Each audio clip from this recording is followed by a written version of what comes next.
Hello, friends. If you told me back in 2001 when the iconic film Legally Blonde graced our screens that in 2024, the guy who played David Kidney would be directing probably one of the most viral films of the year, I definitely would not believe you. This movie has been all over my For You page on TikTok, from the audio to the cosplays and people just talking about the movie. Here I am, finally talking about it too. Better late than never. There was so much hype before the release of this movie. The marketing went crazy, and it was being called the scariest film of the decade. Is it though? Really?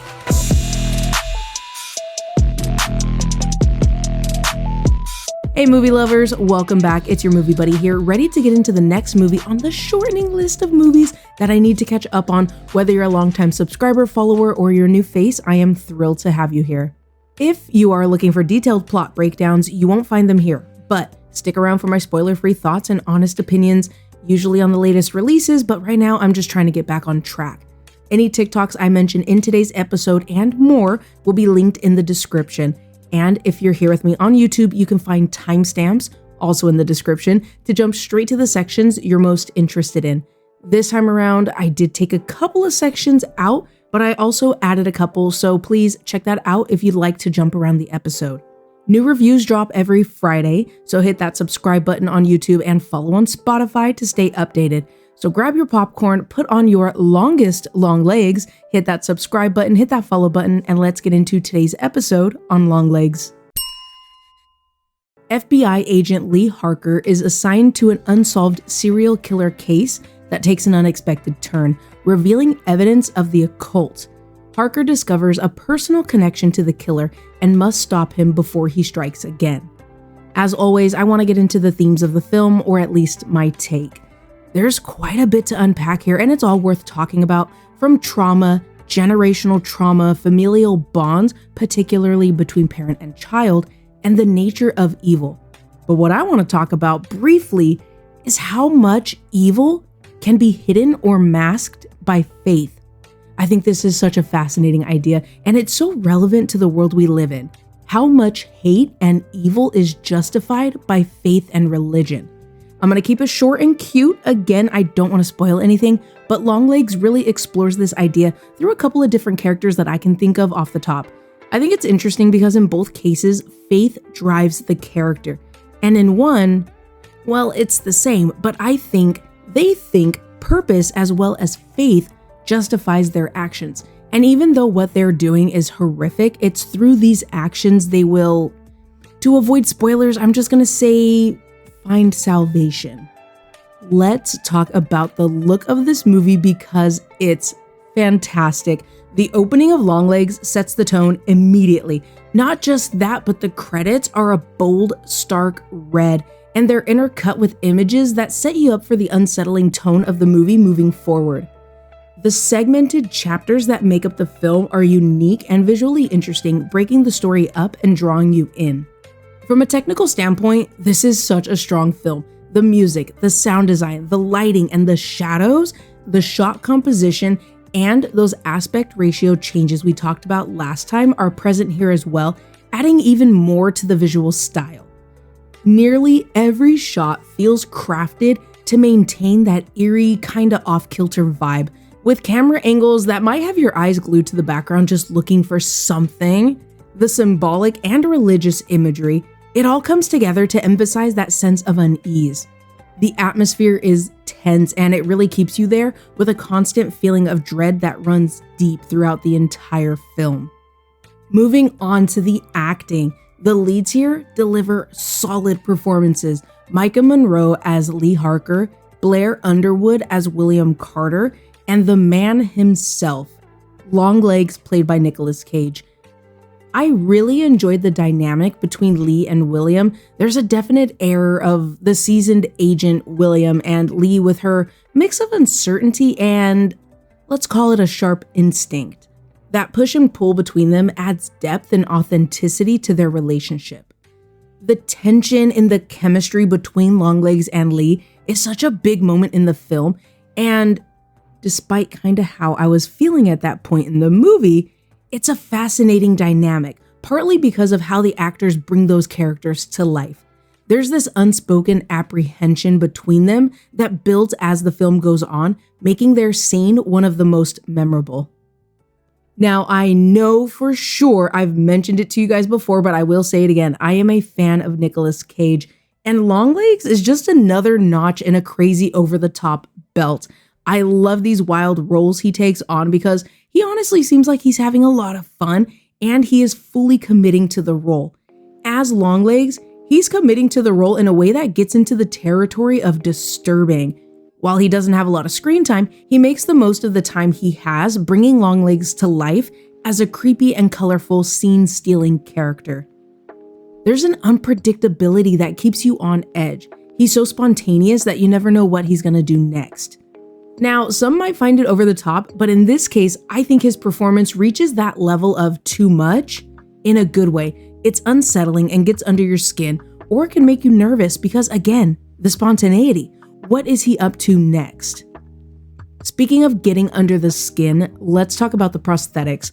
I appreciate the work that went into the character design. It really adds layers of detail that Cage uses to his advantage.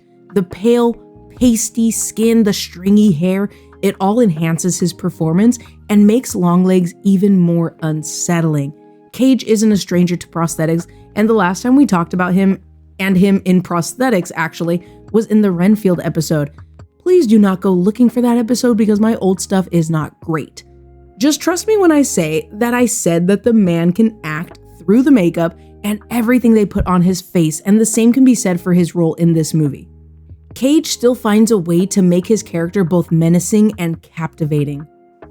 Now, this is a new topic we're tackling, and maybe at first glance, it's easy to say this is a movie review. Why are we talking about the marketing? One, I think the marketing for this movie was phenomenal. And two, marketing really matters because it plays a huge role in setting expectations, or what you think you can expect. It's also one of my issues coming out of the movie, but we'll touch on that in a bit. I first heard about the marketing through a TikTok actually by All Hallows Cleve. His video got me interested, so I checked out the website, and the level of detail there is awesome. It's basically police reports that you can read, pictures of evidence, audio files, and more. Please be aware there are images of blood and bodies. It really does look like real crime scene photos, but it is all fake and it is put together for the movie. However, the realism and effort to even put this together adds a chilling and immersive touch. There is a ton of information here, and you can even download a file. I did it on my laptop because I was already on my laptop, and he mentioned doing all of this on his phone. If you want to do all this yourself, try using your phone because on my laptop, all I was able to see were some images and I listened to an audio file. There were a few other things that I wasn't able to open on my laptop, but the point is, what I was able to see and read all just add more layers to the film's backstory. I love when studios do this kind of thing, viral ARG marketing. If you're curious, according to an article on jumpstart.com, ARG is an alternate reality game, and it's a form of storytelling that combines digital and real-world elements to create an immersive experience. I was following along with this when I saw the TikTok, but life just got in the way and I didn't keep up with it. But the parts I was engaged with, and even looking at the website again after seeing the movie, this is incredibly well done. It's an interesting way to market this movie that I don't think we see often enough, that really pulls us into the world of the film before we even get to see it and even after. Now, let's wrap up with my final thoughts on Longlegs. After discussing some elements of the movie, the real question remains, is it worth your time? In my opinion, look, I can give you a long, drawn-out answer, but I'll keep it short. Yes and no. Longlegs is a great movie. I really enjoyed it, but it wasn't the movie I was expecting it to be based on the posters, marketing, and it being called the scariest movie of the decade. I agree with some content creators I saw that stressed not reviewing the movie you expected to see, but rather the movie you experienced. But I also agree that it was overhyped. But as we already know, horror is subjective. What I think is scary might not even faze you, and vice versa. Like recently, I thought 2022's Smile was scary. I watched a lot of that movie through my fingers because I was covering my face. On the flip side, again, recent movies, 2022's Barbarian or Talk to Me, or 2023's Evil Dead Rise or The Exorcist Believer, I didn't think those were scary. My point is, horror is subjective, so you might unironically actually think Longlegs is the scariest movie of the decade. And who am I to tell you you're wrong? What I will say is that this is a fantastic, slow burn horror film. Jay Stoobs on TikTok compares it to a Dark Song, Under the Skin, The Babadook, and Osgood Perkins' film The Black Coat's Daughter. If you've been here for a while, then you know I like to put the story together as the movie plays out, and I had my guesses early on in the film as to what was going on. It's a little predictable, but I don't mind that at all because the execution is great. There's a sense of dread that builds beneath the FBI investigation and true crime elements. If you're locked in, it keeps you curious and has you looking for details and clues in every frame. Of course, every movie has its pros and cons, and naturally, people like what they like. We're gonna get into some criticisms of the movie and I'll share my thoughts.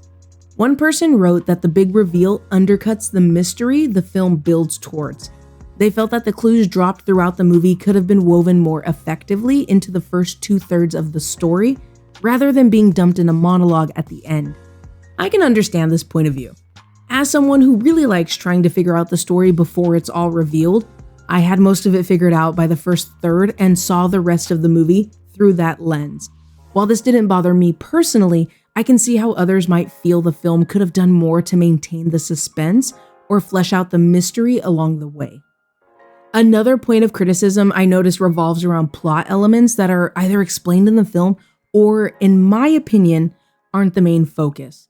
Now, this person's critique really went in on the movie, but I'm not going to cover everything. Again, a lot is explained in the movie, but for example, this person says that Longlegs' backstory is unclear. Where did he come from? Why is he doing the things he's doing? What's with the dolls? Is he a he? I will say, they are right, his backstory is unclear, but I would argue that his backstory isn't relevant. We don't need to know. I don't want to spoil the movie, but personally, I took a step back from his backstory, and I think the movie works best when you just see him as, according to thebirthdaymurders.net, a Satan-worshipping psycho. By focusing less on his backstory, I was able to really immerse myself into Lee's perspective and the case she was trying to solve. Now, a few nitpicks I have personally, and this really is me nitpicking. I wish Satan was more toned down, if that makes sense, giving us as an audience something else to consider. Is this all real? Like, is it really happening, or is Longlegs crazy? Speaking of Longlegs, I was surprised at how soon the movie showed his face. I feel like they went through so much effort to kind of hide his face via distortion and quick shots in the trailers. Of course, you can pause to get a good look, but at the time in the theater when I was watching the movie, I was really thrown off at how soon they showed him and the context of the scene. But maybe that was the point. If you're into that slow burn horror and you like the movies that Jay Stoobs compared this one to, then you'll probably like this movie. It does a lot of visually striking things. It's got a strong cast across the board and a score that pulls you deeper into the world of the film. If you can suspend your disbelief and get fully immersed in its atmosphere, then it's worth watching. Just don't go in, like I did, expecting the scariest movie of the decade, like the marketing suggests, because that truly can mean anything to anyone. So if you can set those expectations aside and appreciate the film for what it is, it's definitely worth watching. Finally, let's talk about the scaries. If you can't tell yet, I don't think this movie is scary in the traditional horror sense, but it masterfully executes suspense and tension. That's not to say there aren't any jump scares. There are some loud jump scares that did make me jump. Have you had the chance to watch Longlegs yet? If not, it is available to stream now. Do you plan on watching it? If not, what's holding you back? Is it not your cup of tea, not your usual genre, not your type of horror? I'm really curious to hear your thoughts after today's episode. And if you've already watched it, I want to know your take. Did you love it? Did you hate it? Or did you fall somewhere in between? Share your thoughts, opinions, and reactions in the comments below. I am all ears. Overall, I'd say that Longlegs is a really strong film with a lot to offer, but because of the hype surrounding it, and it actually does deserve the hype, but the hype as the scariest movie of the decade may set some people up for disappointment. It's more of a psychological, procedural thriller. You're not going to get a movie that's saturated with jump scares like we're used to seeing nowadays, and I don't think it's particularly scary, horrific, or disturbing, in my opinion. However, the film's strengths lie with its compelling story, exceptional performances, especially Nicolas Cage's unsettling portrayal of Longlegs, artful direction, intriguing plot, and I really like the religious themes that were woven into this story. Longlegs excels in building suspense and establishing dread that really sticks with you. Yes, it's disappointing that it doesn't live up to the same force suggested by the viral marketing, but I think if you go in with an open mind and let yourself get lost in the plot and the vibes really, then you can find a lot to like about this movie. Longlegs may not be the scariest movie of the decade, but it's definitely one that leaves an impression. All right, you guys, before we wrap up, I want to talk about the movies I'll be sharing my thoughts on next. I am most likely going to be taking next week off for the holiday because my honey and I are going to the outside. But look how close I am, you guys, to catching up. We've got Trap and Alien Romulus up next. I'm thinking if I take a week off, there is no reason I can't drop 2 episodes next week, the first week of September. The next movie I have tickets for is Beetlejuice, and I'm really excited about that movie. The second trailer they released a while ago got me even more excited for that movie, and I'm seeing a lot of press online now, and the cast, they seem so excited, and I love seeing their energy, so I am looking forward to that movie even more now. After I'm all caught up, I can finally get back to those podcast exclusive episodes, and I am very excited to drop more after, 5 months, 6 months? It's been a little while. Just a little while. Anyway, if there is a movie you are excited about and you want me to talk about, let me know in the comments below or send me a message on Instagram at A.Rocket.Review. Your suggestions are always welcome and I love hearing from you guys. But for now, a huge thank you to everyone who has stuck around with me to the end of the episode. Last time we talked, I shared my thoughts on Maxine. If you haven't checked out that episode yet, it is just a click away. If you're watching today's episode on YouTube, you can find the link to that review in the top right corner. And for my podcast listeners, that episode is available for you as well. Your feedback is always appreciated, so please share your thoughts on YouTube in the comments below. And if you're listening on Spotify, they added a comment section, so let me know what you're thinking. Did you agree with my take? Do you have a different opinion? Did you think Longlegs lived up to the hype, or was it a letdown? Do you think the marketing set too high of expectations? Did you think the movie was actually scary? Let's get the conversation going. If you're enjoying the content, don't forget to hit the like button, subscribe to the channel, and ring that notification bell so you never miss an episode. For those who prefer on-the-go listening, maybe while you're getting ready for your day or while you're at work, follow me on Spotify so you don't miss out on our podcast exclusive episodes, which are on their way. And hey, if you're on Instagram, follow me at A.Rocket.Review for sneak peeks and behind the scenes content. And honestly, that's just me going to the movie theater and watching movies at home. Feel free to hop into my DMs with movie suggestions or just to chat about films. Your support honestly means so much to me, and your engagement really helps our community grow. Whether it's on YouTube, the podcast, or on Instagram, your presence is greatly appreciated. So until next time, spread positivity, be safe, take care of yourself, happy movie watching, and happy birthday to all the almost birthday girls. I'll talk to you guys soon. Bye.